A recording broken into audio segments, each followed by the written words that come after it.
फूटा घड़ा और किसान। एक गांव में श्याम नाम का एक किसान रहता था।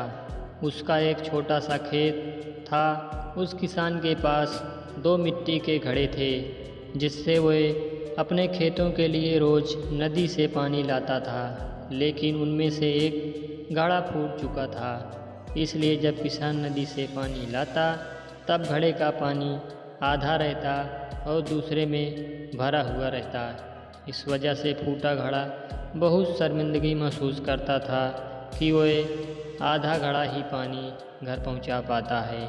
दूसरे घड़े को इस बात का बहुत घमंड था कि वह पूरा का पूरा पानी घर पहुंचा देता है।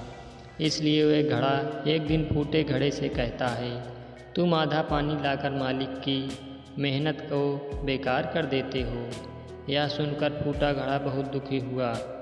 किसान दोनों घड़े की बातें सुनकर फूटे घड़े से कहता है, तुम सिर्फ अपनी बुराई देख रहे हो, लेकिन मैं शुरू से ही उस बुराई के साथ छिपी अच्छाई को देख रहा हूँ। इसलिए मुझे कभी भी तुम में कमी दिखाई नहीं दी।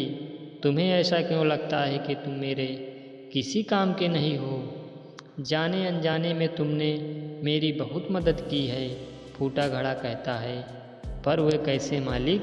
किसान कहता है, हर रोज़ जब हम नदी से पानी लेकर घर वापस आते हैं तो तुम्हारा आधा पानी उस ज़मीन में गिर जाता है और वहाँ फूलों को उगने में मदद मिलती है। तो हम तुम्हें कैसे कह सकते हैं कि तुम मेरे किसी काम के नहीं हो? फूटा घड़ा कहता है, इन सब में आपका क्या फ़ायदा हुआ? किसान बोला, असल में अब मैं खेती के साथ साथ फूलों को भी बेचने लगा हूँ, जिसे बेचकर मैं और अधिक पैसा कमा लेता हूँ। उस पैसे से मैं अपने खेत के लिए ज़्यादा से ज़्यादा अच्छे बीज खरीद लाता हूँ।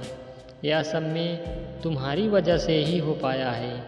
इसलिए आज के बाद तुम अपने आप को कभी भी कम मत समझना। दोस्तों, इस कहानी से हमें यह सीख मिलती है कि हमें कभी भी किसी के हुनर का मजाक नहीं बनाना चाहिए, बल्कि उसकी अच्छाई को ढूंढकर उसे और निखारना चाहिए।